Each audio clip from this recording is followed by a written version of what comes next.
Will do Modi method in transportation problem. अगर question कह रहा है कि ऑप्टिमैलिटी सोल्यूशन निकालो, ऑप्टिमैलिटी सोल्यूशन निकालो, तो हम दो मेथड यूज करते हैं, स्टेपिंग स्टोन और मोदी मेथड। स्टेपिंग स्टोन हम कर चुके हैं और मोदी मेथड आज करेंगे। मोदी मेथड कई बार क्वेश्चन में स्पेसिफाई भी किया होता है कि मोदी मेथड से ही क्वेश्चन को सॉल्व करो। अगर नहीं किया गया, ऑप्टिमैलिटी सोल्यूशन लिखा गया है, तो हम दो मेथड से निकाल सकते हैं, स्टेपिंग स्टोन से और मोदी मेथड से, दोनों यूज कर सकते हैं। जो सौखा लगता है उससे कर सकते हैं। आज हम मोदी मेथड करेंगे। सबसे पहले ये है क्वेश्चन है, ये है क्वेश्चन में यहाँ लिखा हुआ है सप्लाई और डिमांड। हमने इससे पहले प्लस करके देखना है कि इक्वल है। इसके बाद हम निकालेंगे यूनिट पेनल्टी। वो किस मेथड से निकलती है? वैम मेथड है, उससे हम क्या निकालेंगे? Unit penalty. इस सम की मैं यूनिट पेनल्टी निकाल चुकी हूँ वैम मेथड में, आप वो वीडियो देख सकते हो। यहाँ हमने निकाल ली है यूनिट पेनल्टी वैम मेथड से, इसकी अलग से वीडियो बनाई गई है। अब हमने देखना है कि इस पर एप्सिलॉन लगेगा या नहीं लगेगा। एप्सिलॉन लगेगा या नहीं लगेगा, वो कैसे पता लगेगा? एक फॉर्मूला है, उससे पता लग जाता है कि एप्सिलॉन लगेगा या नहीं लगेगा। कॉलम प्लस रो और कॉलम को प्लस करना है, माइनस करना है 1। रो कितनी है? 1 2 3 4 है रो, और कॉलम कितने हैं? 1 2 3 है कॉलम, -1। अलोकेशन कितनी है? 1 2 3 4 5 6, अलोकेशन है 6। इन्हें प्लस करो फिर माइनस करो, आंसर कितना आएगा? 6 is equal to 6 means no epsilon. अगर ये इक्वल ना होते तो हम लगाएंगे एप्सिलॉन। अब ये तो पता लग गया एप्सिलॉन नहीं लगना। अब हम मोदी मेथड लगाएंगे। यहाँ पर तो हमने वैम लगाया था यूनिट पेनल्टी निकालने के लिए।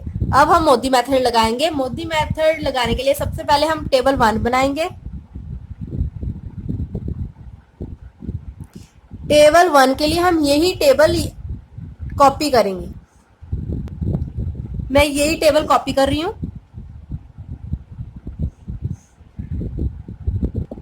मैंने यही टेबल यहाँ पर कॉपी कर लिया, बट मैंने डिमांड और सप्लाई नहीं लिखी, उसकी जरूरत भी नहीं है। अब सिर्फ अलोकेशन करनी है। मैंने अलोकेशन लिखनी है, अलोकेशन लिख दी। अब हम बनाएंगे सेकंड टेबल। ये था फर्स्ट टेबल, अब बनाएंगे सेकंड टेबल। टेबल सेकंड को हम कहते हैं occupied cells, occupied cell table, occupied cells table. ठीक है।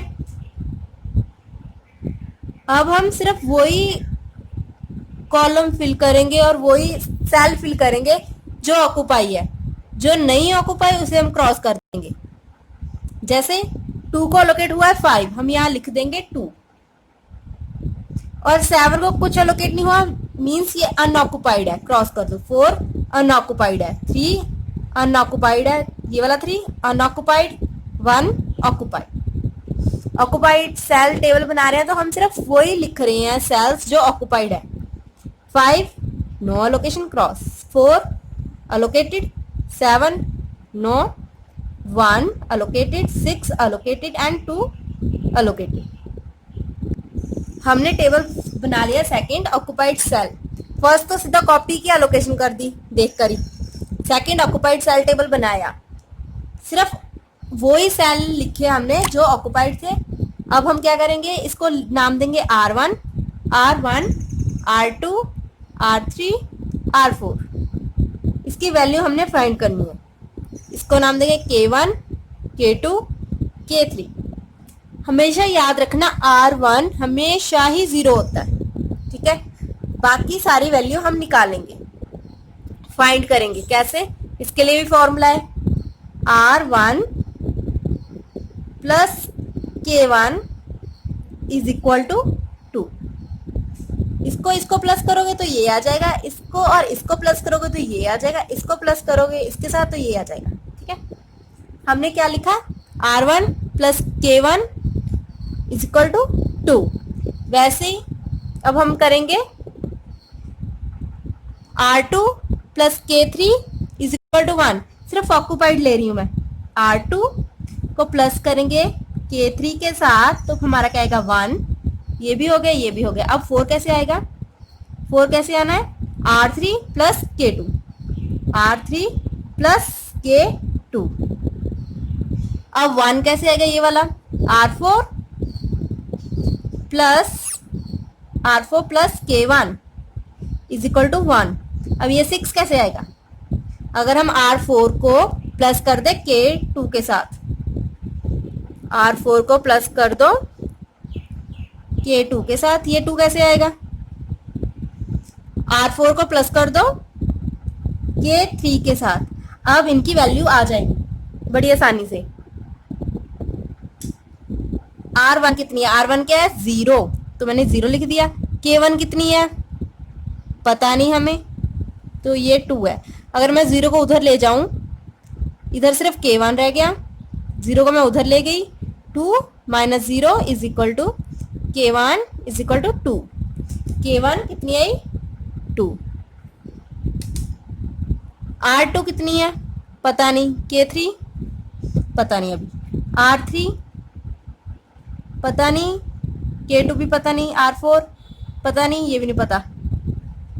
अब हम निकालेंगे ये वाला निकल जाएगा। R4 हमें पता नहीं है। K1 कितनी है? अभी हमने निकाली 2 इज इक्वल टू 1। R4 इधर ही रहेगा, 1 उधर ही रहेगा। इसको मैं इधर ले जाऊंगी तो ये क्या हो जाएगा? -2। इसको इधर लेगी -2। R4 कितना आया हमारा? -1। R4 -1। अब हमारा K4 आ गया, R4 आ गया, R4 कितना है? -1। मैंने यहाँ लिख दिया -1। K2 कितना है? पता नहीं है। अब हम K2 निकालेंगे, इक्वल टू 6। K2 निकालने के लिए K2 इधर ही रहा, ये माइनस में, इधर जाके क्या हो जाएगा? 6 के साथ प्लस। K2 कितना आया? 7। K2 आ गया हमारा 7।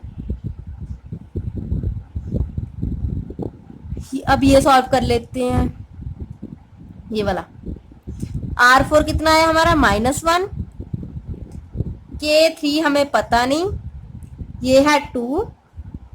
K3 इज इक्वल टू, इधर जाके प्लस हो गया, 2 plus 1, K3 is equal to 3। ये आया 3। अब ये निकालेंगे R2 हमें पता नहीं, इसलिए R2 ही लिख लिया। K3 कितना है? 3 इज इक्वल टू 1। ये इधर जाएगा, माइनस हो जाएगा। R2 is equal to 1 minus 3। R2 is equal to -2 and then R3 हमें पता नहीं। K2 कितना है? 7 हमने फाइंड किया है, और इज इक्वल टू 4। K3 इधर जाके हो जाएगा -4 के साथ 7 माइनस हो जाएगा, क्या आया? -3।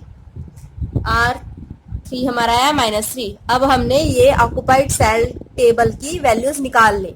इसकी हेल्प से हम नेक्स्ट टेबल बनाएंगे, टेबल नंबर 3। टोटल टेबल 4 बनने हैं। ये टेबल नंबर 2, अब बनाएंगे टेबल नंबर 3। टेबल नंबर 3 का नाम है अनऑक्युपाइड सेल टेबल। मीन्स यहाँ पर ऑक्युपाइड था, हमने ऑक्युपाइड सेल ही लिखे। अब यहाँ पर अनऑक्युपाइड है तो हम अनऑक्युपाइड सेल लिखेंगे। जैसे अनऑक्युपाइड के लिए, ये ऑक्युपाइड था, हमने कट डाल दिया। ये अनऑक्युपाइड है, यहाँ पर हम वैल्यू निकालेंगे। ये अनऑक्युपाइड है, इसकी वैल्यू निकालनी है हमने। ये अनऑक्युपाइड है, लिखना नहीं है, हमने वैल्यू निकालनी है। ये ऑक्युपाइड है, 1 कट कर दिया। निकालनी है इसकी वैल्यू, ये कट कर दिया, इसकी वैल्यू निकालनी है। Cut and cut. अब हम इसकी वैल्यू कैसे निकालेंगे? जो हमने R1 R2 R3 निकाली है ना, वो यहाँ लिख दो। R1 R2 R3 R4। R1 कितनी है? 0, ये -2 थी, -3 -1, K1 थी 2, K2 थी 7 एंड देन K3 थी 3।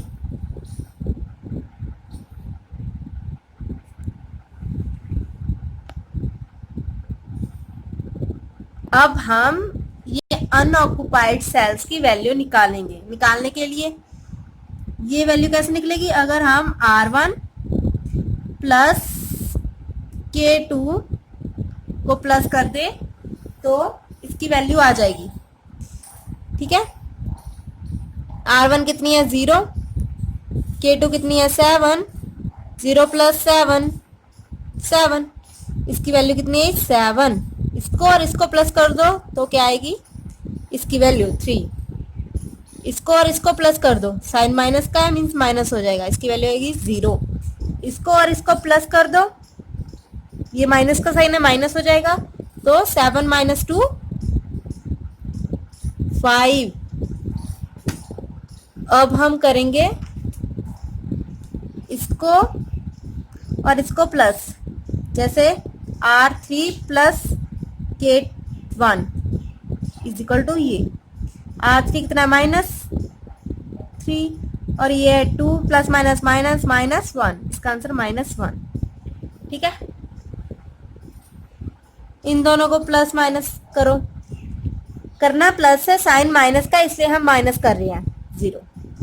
ठीक है, अब ये था थर्ड टेबल। अब हम बनाएंगे फोर्थ टेबल। फोर्थ टेबल कैसे बनेगा, जो हमारा फर्स्ट टेबल था उसमें से हमने थर्ड टेबल माइनस कर देना है, तो हमारा फोर्थ टेबल बन जाएगा।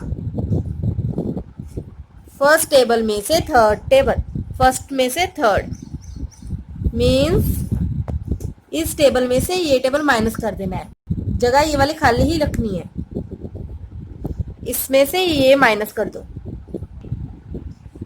टेबल फोर्थ,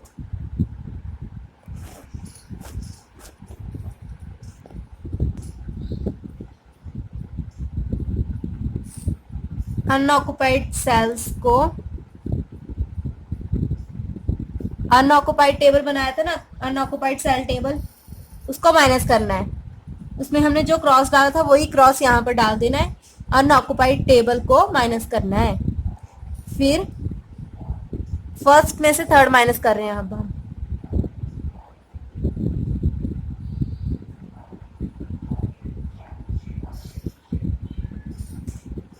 फोर्थ टेबल का आंसर हमारा पॉजिटिव आना चाहिए, तो हमारा आंसर आ जाएगा, ऑप्टिमेलिटी सोल्यूशन आ जाएगा। बट यहाँ पर हमारा -2 आ रहा है, मीन्स हमें जो टेबल है उसे मॉडिफाई करना पड़ेगा। मॉडिफाई करने के लिए हमें बनानी पड़ेगी लूप। अब हम लूप बनाएंगे।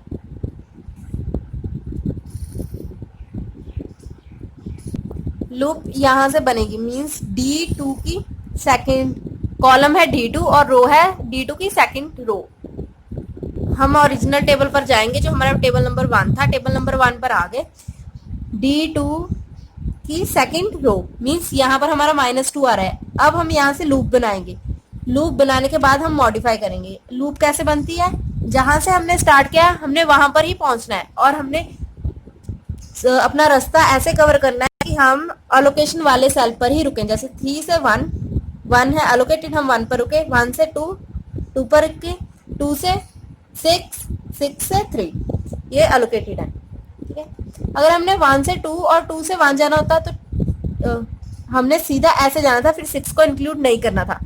1 से 2 2 से 1 6 इंक्लूड नहीं करना था। यहाँ पर कैसे लूप बन रही है, 3 से 1 1 से 2 एंड 2 से 6 एंड देन 3। हम क्या यहाँ लिख लेते हैं, यहाँ लिख रही हूँ मैं 3 1 2 6, ये मैंने बनाई है लूप।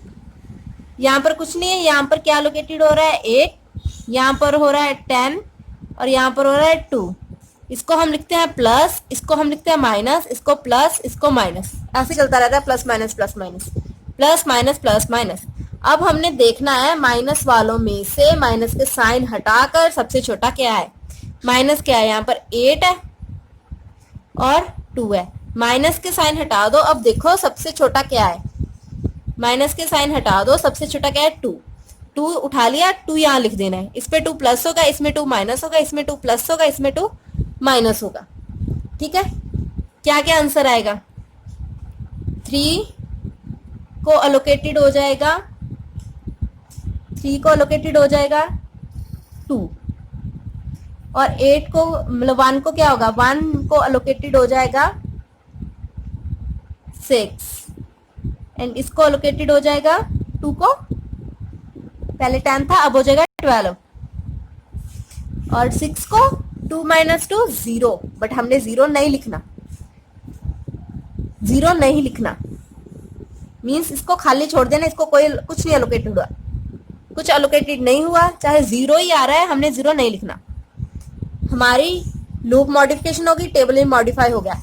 अब हमारा टेबल चेंज हो गया, जो टेबल नंबर 1 था वो चेंज हो गया। अब हम अगेन क्वेश्चन सॉल्व करेंगे। क्वेश्चन तब तक सॉल्व करना है जब तक हमारा आंसर जो है पॉजिटिव ना आ जाए। हमारा अब आंसर क्या आया है, नेगेटिव आया है ना, फोर्थ टेबल में हमारा आंसर नेगेटिव आया है, फोर्थ टेबल में ही हमारा जो आंसर है वो पॉजिटिव आना चाहिए। हमने न्यू टेबल कंस्ट्रक्ट किया है ना, वो लिख लेते हैं यहाँ पर फिर से। टेबल 1 हमने जो अभी मॉडिफाई किया है वो लिखेंगे। अलोकेशन चेंज हो गई है ना, अलोकेशन जो चेंज हुई है वो हम चेंज करेंगे। हमने टेबल नंबर 1 बना लिया, अलोकेशन भी कर दी, सिर्फ इनकी अलोकेशन चेंज हुई थी, इसको कुछ नहीं अलोकेट हुआ था, मैंने खाली छोड़ दिया, इसको 10 की जगह 12 हो गया था, इसको 6 हो गया और इसको 2 हो गया, बाकी को कुछ नहीं हुआ था, वो एज इट इज लिख दिया। इसका 5 ही था, इसका 2 ही था, इसका 7 ही था, वैसे लिख दिया, सिर्फ इनकी मॉडिफिकेशन हुई थी, 4 जनों की मॉडिफाई करके लिख दिया। फर्स्ट टेबल बना लिया। अब हमने बनाना है टेबल नंबर 2। टेबल नंबर 2 का नाम होता है ऑक्युपाइड सेल टेबल। वो क्या होता है, मीन्स हमने सिर्फ ऑक्युपाइड वाले ही लिखने हैं, बाकियों की जगह क्या लगा देना है, कट। ऑक्युपाइड वाले लिखने हैं, जैसे ये है ऑक्युपाइड, यहाँ पर हमने लिख लिया 2, ये अनऑक्युपाइड कट, ये भी अनऑक्युपाइड कट, यहाँ पर 1, ये कट हो जाएगा, अनऑक्युपाइड है, ऑक्युपाइड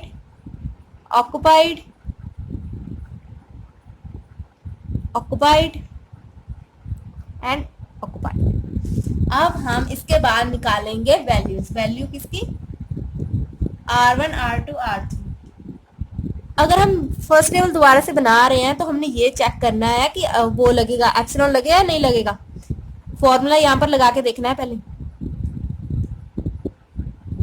हर क्वेश्चन में लगा के देखना है। अगर हमने टेबल न्यू बनाया है ना, कंस्ट्रक्ट किया है, मॉडिफाई किया है, तो हमने चेक करना ही करना है कि एप्सिलॉन लगेगा या नहीं लगेगा।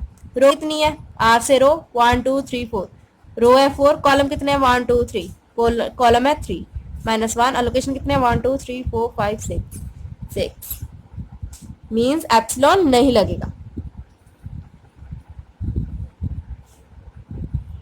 ठीक है, अब हमने बना लिया टेबल नंबर 2, अब बनाएंगे टेबल नंबर 3। पहले वैल्यू निकाल लेते हैं। वैल्यू निकालने के लिए R1 R2 लिखना पड़ता है, R3 R4, K1 K2 K3।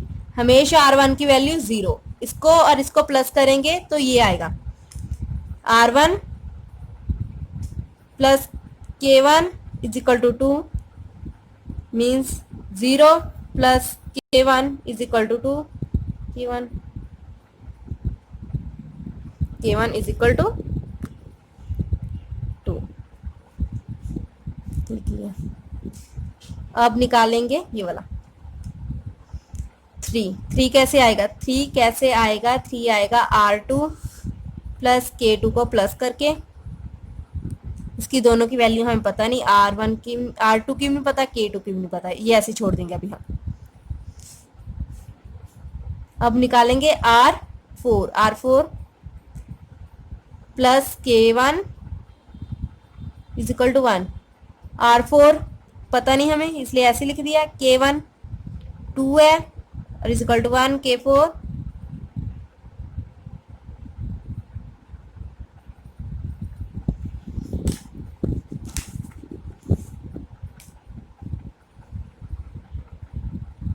आ गया -1। ऐसी सारी वैल्यू निकाल लेनी है,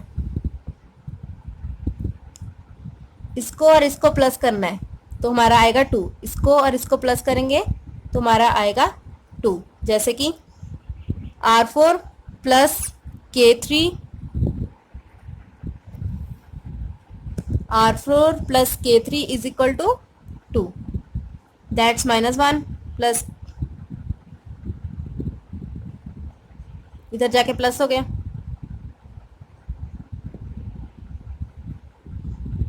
दिया। इसको और इसको प्लस करेंगे तो 4 आएगा, इसको और इसको प्लस करना है तो 1 आएगा। R2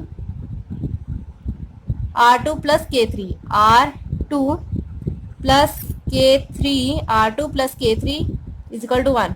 R2 हमें पता नहीं, K1 की, K3 कितना है 1, K3 है 3, K3 3 फिर 1, R2 is equal to 1 minus 3, R2 कितना है -2। अब यहाँ पर इसे सॉल्व कर लेंगे। R2 कितना है -2, K2 हमें पता नहीं, यह 3, K2 कितना आएगा, इधर जाके प्लस हो जाएगा, K2 आएगा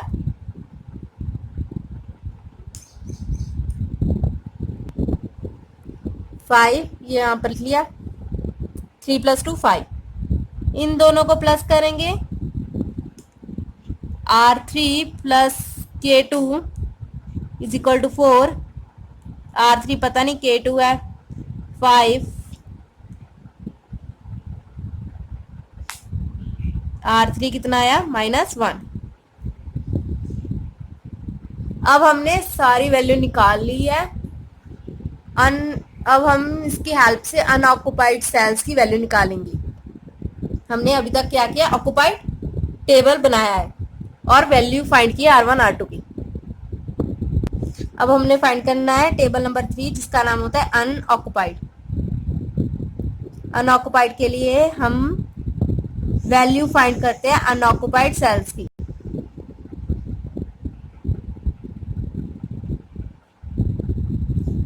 सबसे पहले जो ऑक्युपाइड है उस पर कट लगा लो, क्योंकि हम क्या बना रहे हैं, अनऑक्युपाइड टेबल। अनऑक्युपाइड टेबल है तो ऑक्युपाइड सेल्स पर कट लगा लिए मैंने, ठीक है।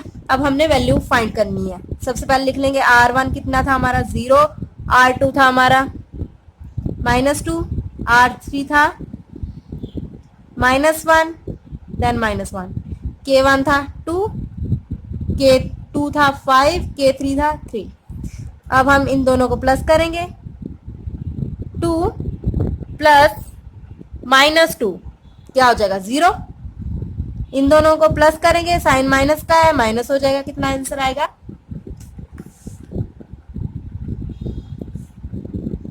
5। इसको 5 + 0 5, 3 + 0 3 एंड 2 है पॉजिटिव, ये है नेगेटिव, करना है प्लस, साइन है माइनस का, तो क्या हो जाएगा -1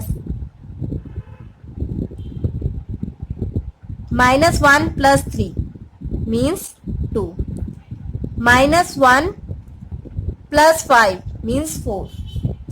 ये था हमारा टेबल नंबर 3 जिसे कहते हैं अनऑक्युपाइड टेबल। अनऑक्युपाइड टेबल में हमने ऑक्युपाइड सेल्स पर लगा दिए कट और अनऑक्युपाइड सेल्स की वैल्यू हमने फाइंड की है, इसको और इसको प्लस करके, आपस में प्लस करके, साइन माइनस का तो माइनस हो जाएगा। अब हमने टेबल नंबर 4 करना है। टेबल नंबर 4 क्या होता है, फर्स्ट और थर्ड टेबल का डिफरेंस। फर्स्ट और थर्ड टेबल का डिफरेंस मीन्स हमें फर्स्ट और थर्ड टेबल को आपस में करना पड़ेगा माइनस। पहले कट लगा लेना है जो थर्ड टेबल में कट थी, ठीक है। अब 7 - 5 2, 4 - 3 1, 3 - 0 3, 5 - 1 4 and 7 - 2 5 and 6 - 4 2। अब हमारा फोर्थ टेबल में सारे जो आंसर है वो है पॉजिटिव। इसका मीन्स जो हमने ये वाला टेबल मॉडिफाई किया था ये ठीक है। मीन्स ये ऑप्टिमल सोल्यूशन है। मीन्स एंड में हम क्या करेंगे, 2 इंटू 5, 3 इंटू 2, बिकॉज ये हमारा ऑप्टिमम टेबल बना। ऑप्टिमैलिटी टेबल ये वाला है। अगर हमारा फोर्थ टेबल में जो भी वैल्यू आई है वो पॉजिटिव आए तो जो हमने टेबल बनाया है मॉडिफाई करके या ओरिजिनल टेबल, जिसकी भी वैल्यू फोर्थ टेबल में पॉजिटिव है वो वाले टेबल का आंसर सही होगा। उसको ही, उस टेबल में जो भी एलोकेशन हुई है उसे ही हमने मल्टीप्लाई करना है। टेबल बनाने के बाद हमने हमेशा चेक करना है कि एप्सिलॉन लगेगा या नहीं लगेगा। एप्सिलॉन को चेक करने का फॉर्मूला ये है, row plus column minus 1 is equal to allocation. अगर ये दोनों मैच ना हो, अगर ये दोनों मैच ना हो तो जो है एप्सिलॉन लगेगा, नहीं लगेगा। इसमें नहीं लगना था क्योंकि इक्वल है। हमें आंसर हमेशा फोर्थ टेबल में ही पता लगता है मोदी मेथड में, अगर इसकी वैल्यू सारी क्या है, पॉजिटिव वैल्यू आनी चाहिए।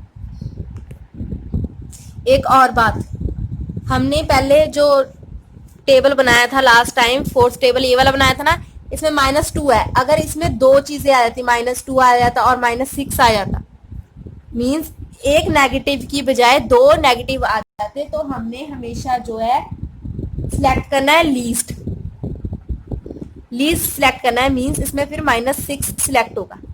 अगर दो नेगेटिव आ जाए फोर्थ टेबल में, अगर दो नेगेटिव आ जाए तो हम सबसे लीस्ट वाला सिलेक्ट करेंगे, जिसको हम कहेंगे, जैसे इसमें है -6, यहां से फिर लूप बननी स्टार्ट होगी, ठीक है। और लूप में भी हम सबसे लीस्ट देखते हैं, बट उसमें नेगेटिव साइन इग्नोर करके देखते हैं। जैसे इसमें मैंने -8 और -2 लिया था, बट इसमें हमने लीस्ट लिया था बट नेगेटिव को इग्नोर किया था। ये -8 और -2 था, हमने नेगेटिव इग्नोर किया तो -2 सिलेक्ट हो गया, क्योंकि हमने माइनस इग्नोर किया था। इसमें माइनस इग्नोर नहीं करना। फोर्थ टेबल में अगर हमने लूप बनानी स्टार्ट करनी है, उसमें हमने -6 लेना है।